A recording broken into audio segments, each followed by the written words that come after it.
Olá, turmas de primeiros anos.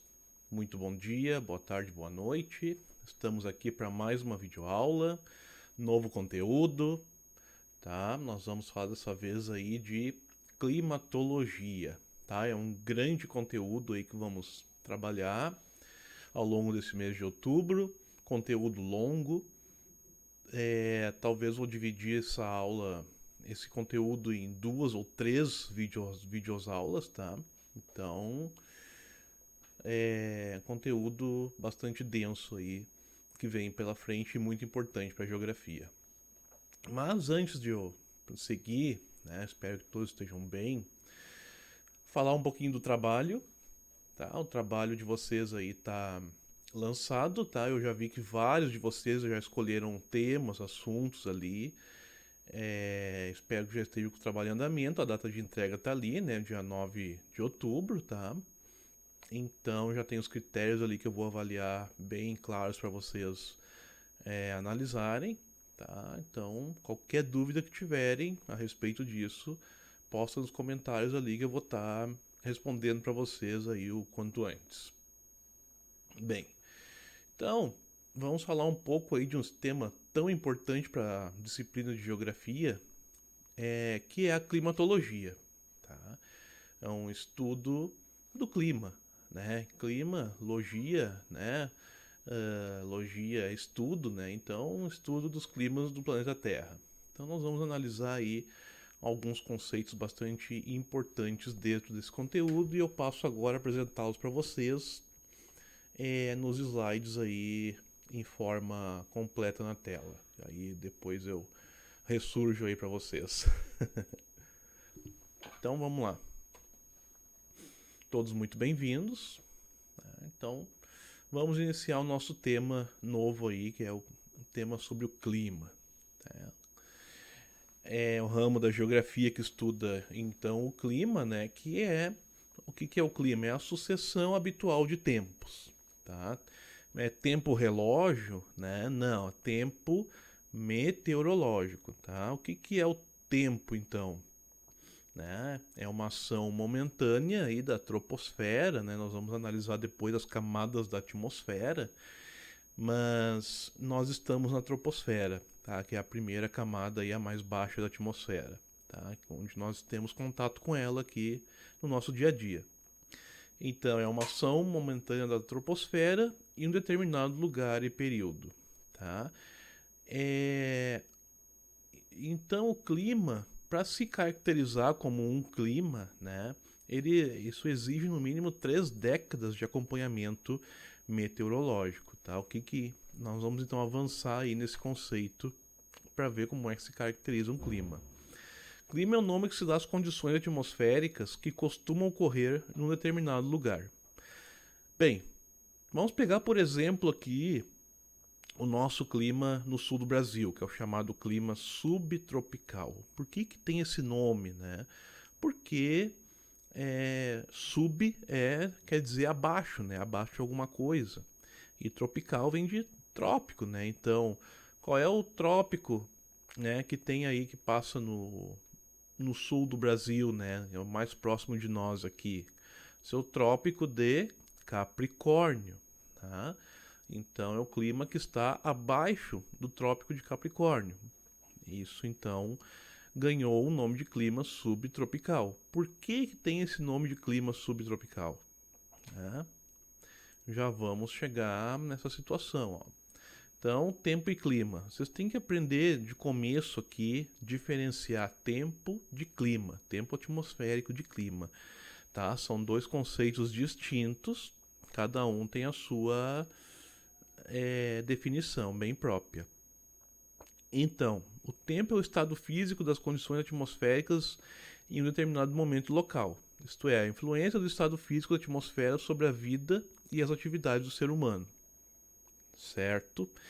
Então, o que vai ser o tempo? Tá calor, né? No mesmo dia pode estar calor, frio, chover, cair granizo, depois em seguida esquentar de novo, né? Isto são características do tempo atmosférico. tá? Ele muda bastante ao longo de um dia. Se nós for comparar o tempo com nós seres humanos, tá? Nós podemos definir o tempo como sendo o nosso humor diário, tá? Enfim, como isso? No mesmo dia, uma pessoa pode ficar triste, alegre, brava, né? Depois triste de novo, depois alegre de novo, e isso num espaço de horas. E o tempo é a mesma coisa. Uma hora pode estar chovendo, daqui a pouco abre o sol, esquenta, daqui a pouco está chovendo de novo, em seguida esfria, tá? Isso é o tempo, né? Muda bastante ao longo do mesmo dia, aqui no nosso caso. Né? Lembra que eu peguei, por exemplo, aqui o clima subtropical. Por que tem essa característica de ser clima subtropical? Porque esse clima, né, essa região aqui do Brasil foi, sem dúvidas, monitorada por meteorologistas, climatologistas, enfim, ao longo de 30 anos, né, ou mais, e apresenta sempre o mesmo padrão de tempo ao longo de cada ano.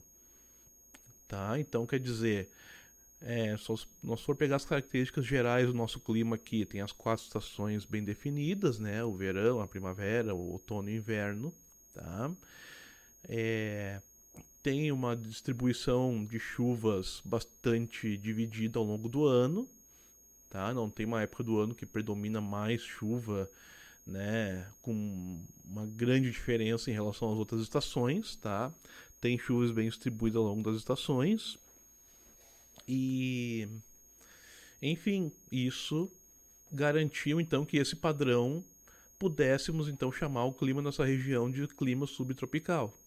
E assim vai acontecendo em cada região do planeta. Se monitora o tempo atmosférico daquela região por 30 anos, e se manter um padrão, né, nesse tempo todo, pode-se dizer que ali tem um clima caracterizado naquela região. Tá? Então é assim que se caracteriza o clima. Então o clima vai ser o quê? O estudo médio do tempo para um determinado período ou mês em uma certa localidade. Também se refere às características da atmosfera inseridas das observações contínuas ao longo do tempo, né? No caso, para ser um clima caracterizado, tem que ser 30 anos, 3 décadas aí de monitoramento. Se manter um padrão, pode-se dizer que ali naquela área tem um clima bem definido, certo? Então aí a gente distingue tempo de clima. Fatores do clima. Pessoal, nós vamos estudar aqui fatores climáticos e elementos climáticos, tá? Daqui a pouco vem os elementos. Cuidem muito já para não confundir uma coisa com a outra, tá? Fatores com elementos. Bem, nessa videoaula nós vamos ficar nos fatores, tá? Senão a gente vai ficar uma videoaula muito longa e não é esse meu objetivo aí para ficar muito maçante. Para não ficar muito maçante, né? Então, esses fatores climáticos aí, de 1 a 5, né, os principais fatores climáticos, na verdade, eles estão em ordem de importância, tá? Não estão aí de forma aleatória, eles estão por ordem de importância. Então, o primeiro deles vai ser latitude, tá? Depois altitude, depois as massas de ar, continentalidade e maritimidade em quarto, e em quinto lugar aí as correntes marítimas, tá? Tem momentos que um desses fatores que está ali abaixo pode se sobrepor a um que está em cima, tá? Nessa escala aí. Não é determinista, assim, determinante a ponto de ser só isso e deu. Existem exceções, tá? Eu vou citar aí alguma exceção para vocês terem uma ideia no decorrer desta aula, tá? Mas de forma geral, eles estão elencados aí os 5 fatores por ordem de importância, certo? Bem destacados aí para vocês. Vamos lá, latitude. Bom, para quem lembra aí no fundamental, vocês devem ter tido coordenadas geográficas, ter estudado as latitudes e as longitudes, tá? Para o clima, o que interessa principalmente aí é a latitude. A latitude, ela varia de 0 a 90 graus, né, positivo, se for, né, pegar o pé da letra norte, e 0 a 90 negativo a sul, né, 90 graus. Sendo 0 grau a linha do Equador e 90 graus os polos, tá, o norte e o sul, tá, como tá bem distribuídos aí na imagem ilustrativa, tá bom? E aí qual é a importância, né, da latitude para o clima principal? Vai ser as zonas térmicas da Terra, né? Isso aí define as zonas térmicas do planeta. Temos ali a zona quente, tá? Então, depois as zonas temperadas do sul e do norte, né? Um clima mais temperado, mas temperado com o quê? Com salsinha, né? Sal, sazon, né? Não, não é nada disso. É temperados com frio e calor, tá? Esses são os temperos aí dessa área, né? Clima temperado vai ser com frio e calor. Esses são os ingredientes que temperam o clima, tá? E depois ali nos polos, né, sul e norte, temos as zonas mais frias, tá? As geladeiras aí do planeta, tá? São nos polos. Ah, mas por que que é assim, né? Bom, considerando aí o formato do planeta, né, arredondado, tenta imaginar aí vocês segurando aí uma bola de futebol na mão e apontando uma lanterna para ela, tá? Onde é que mais vai incidir a luz dessa lanterna, né? Imagine que a lanterna é o sol, tá? Onde é que mais vai incidir essa luz? Não é na área central ali, na zona mais quente, e vai a luz passando batido ali devido à curvatura do planeta, vai pegando menos luz direto na superfície em direção aos polos. É o que está acontecendo ali, né? E é o que vai acontecer na experiência se vocês fizerem na prática, tá?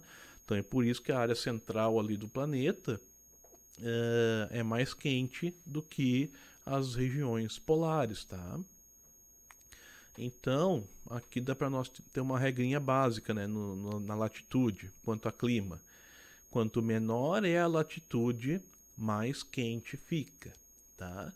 E quanto maior for a latitude, mais frio fica, certo? Uma regrinha aí bem interessante para vocês compreenderem o fator latitude. Bom, aí passamos ao segundo fator, que é o fator altitude, tá? Vamos à altitude, então. O que acontece com a altitude? Altitude em relação ao quê? Ao nível do mar, tá? Nível do mar. E aí, o que acontece com a regra da altitude, né? Quanto mais alto vai no relevo, mais frio fica, tá? Vai caindo a temperatura. Existe uma regra aí de mais ou menos a cada 180 metros que se sobe no relevo, tá? Reduz 1 grau. Tá? Isso vale até para a troposfera, certo? Então essa é mais ou menos a medida que se faz aí quanto à redução de temperatura de acordo com a altitude, tá? Ah, mas por que que é tão frio no topo de altos relevos se a gente está indo mais para perto do Sol? Pensem bem assim, né?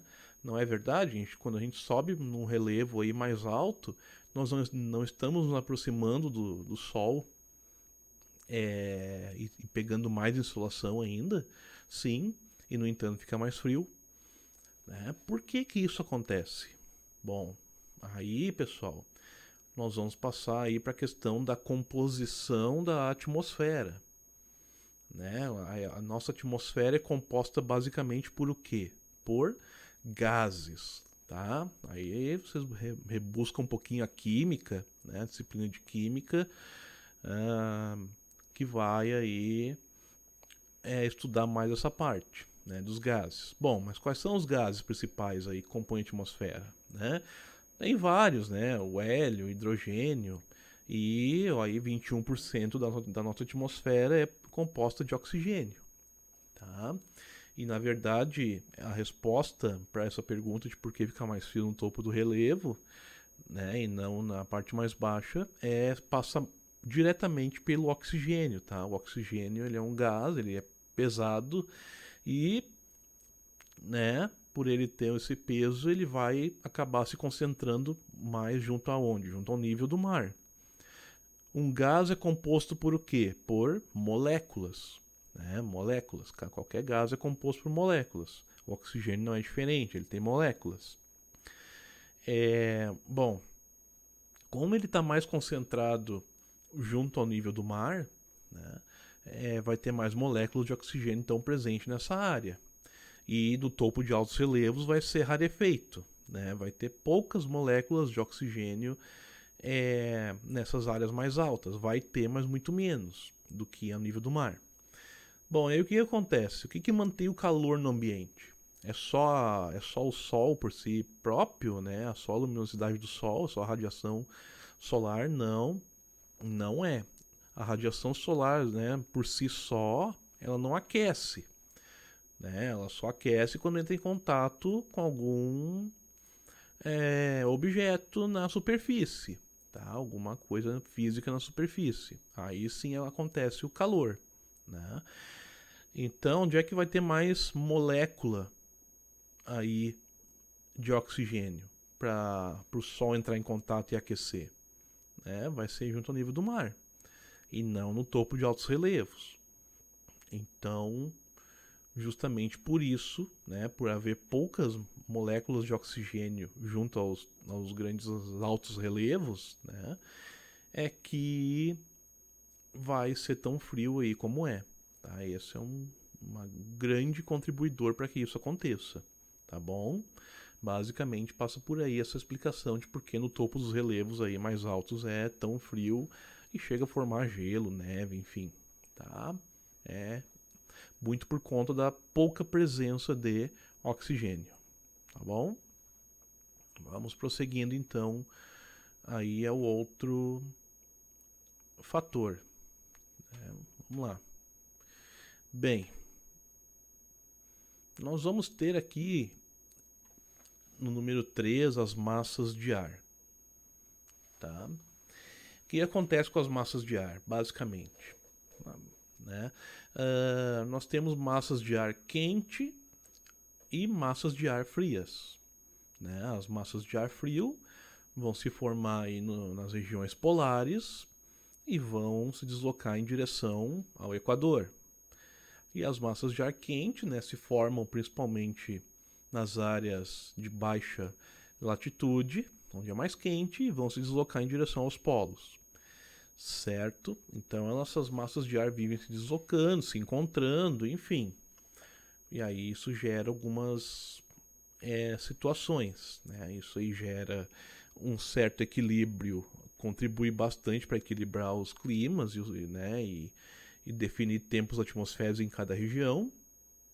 Né? Mas enfim, massas de ar quente, o ar quente ele é muito mais leve, né? E menos denso, portanto, do que o ar frio. O ar frio é muito mais pesado que o ar quente. Então, por onde tende a circular o ar quente? Nas partes mais superiores, né?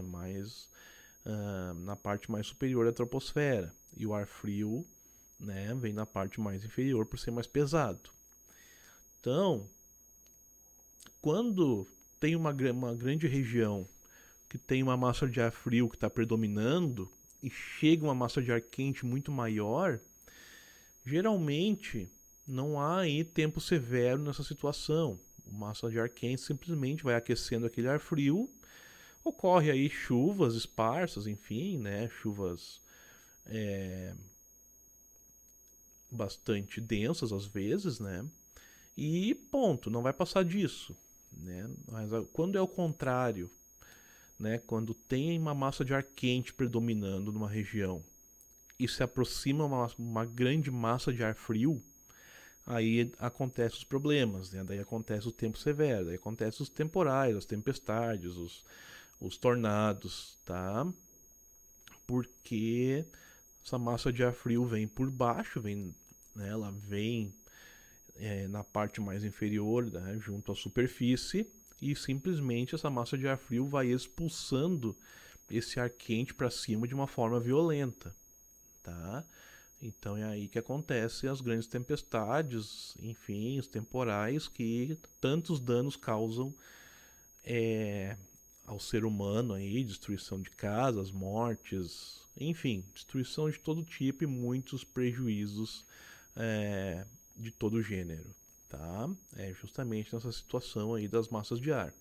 Mas elas são, sem dúvida, muito importantes na questão de regulação dos climas, porque elas interagem, tá? É um equilíbrio que não chega nunca, né? É a busca de um equilíbrio eterno, essas massas de ar frio e quente aí interagindo, tá? E isso tem uma contribuição muito forte na regulação dos climas do planeta.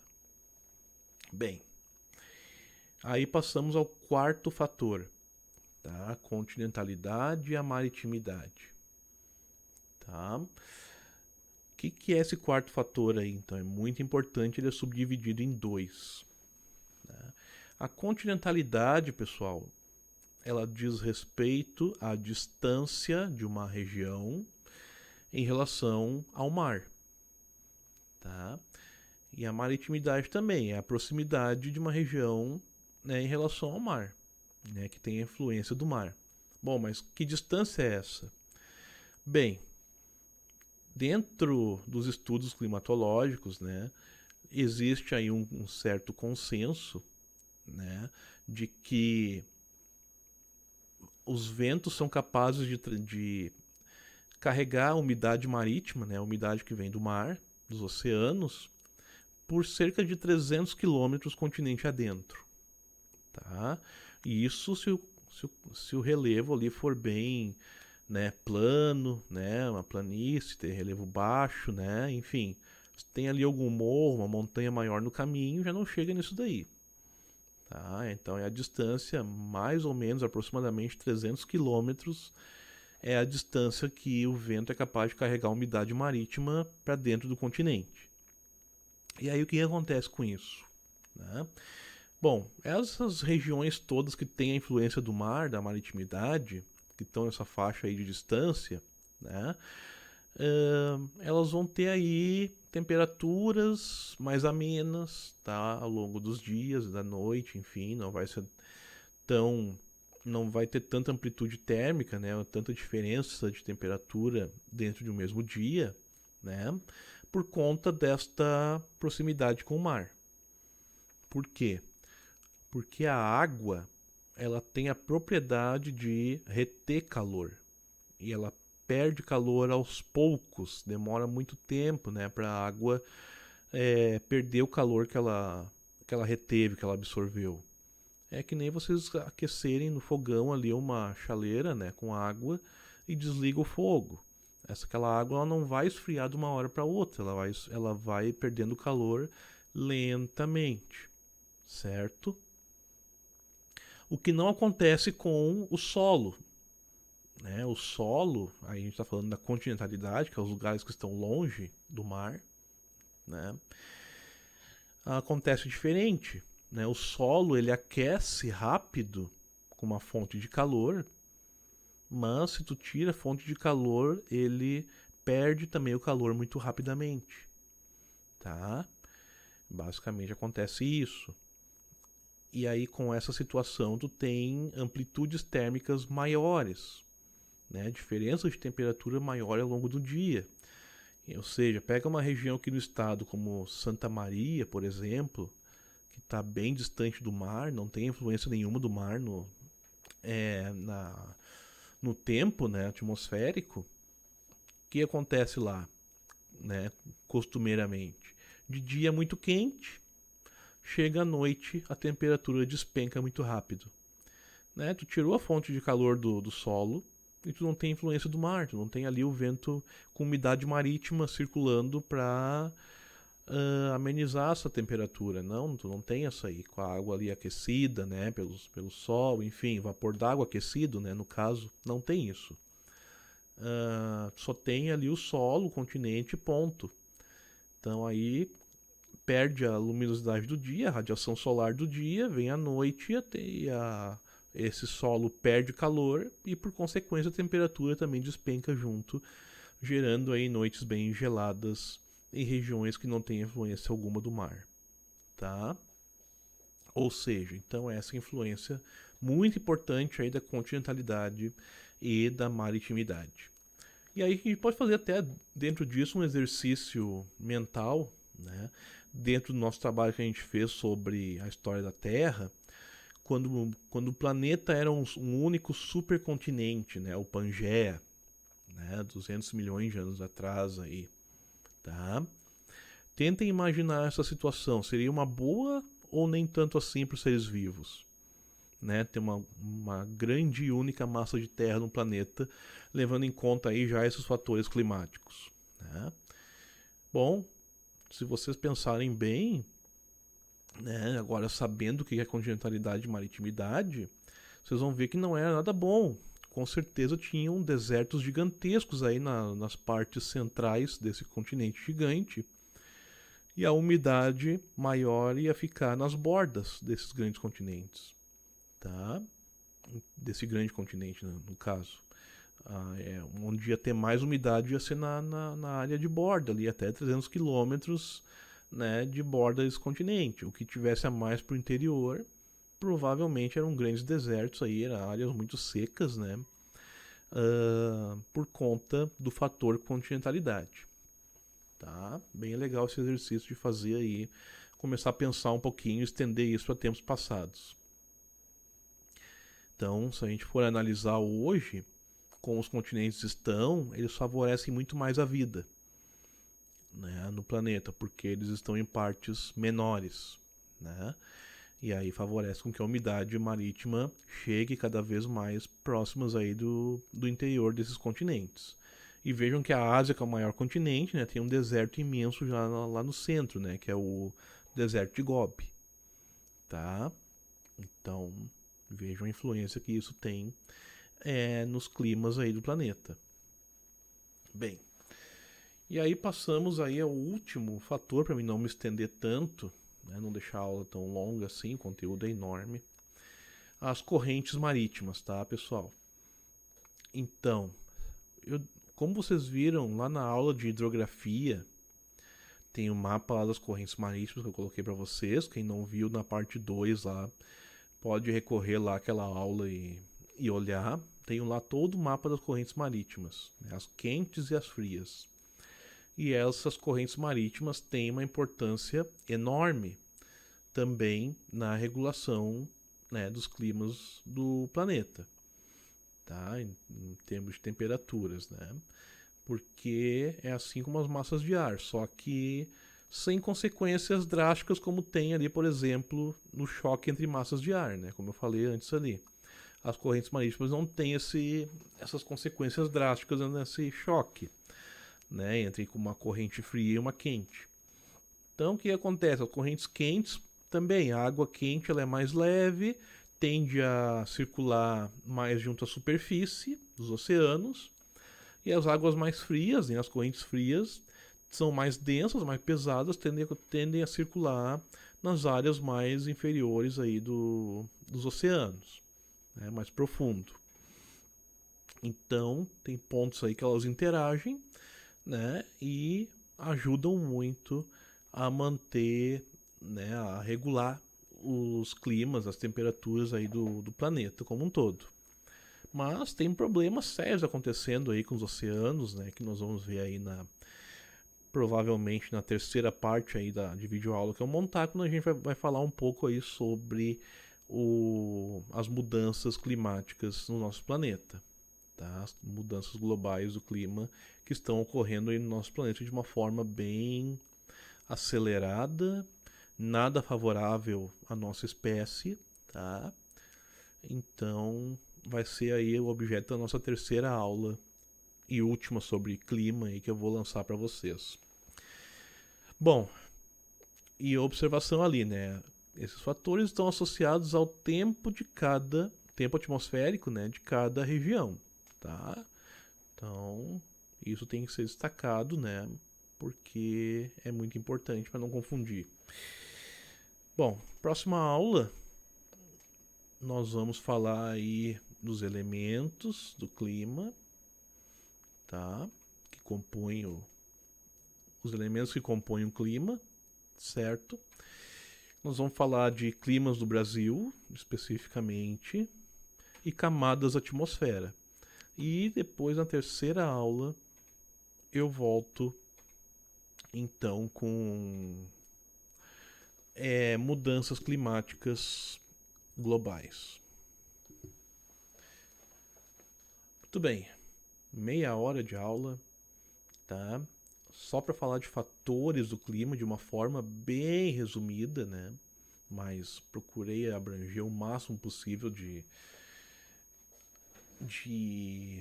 explicações, de formas de tentar ilustrar isso para vocês, tá?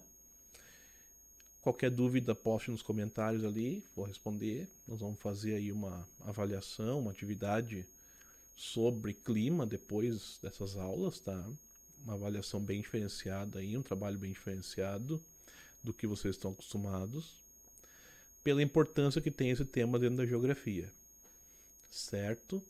Então, espero aí que assistam, né? Assistam as videoaulas, porque é da onde vocês vão ter a fonte para tirar dúvidas, para poder realizar as atividades.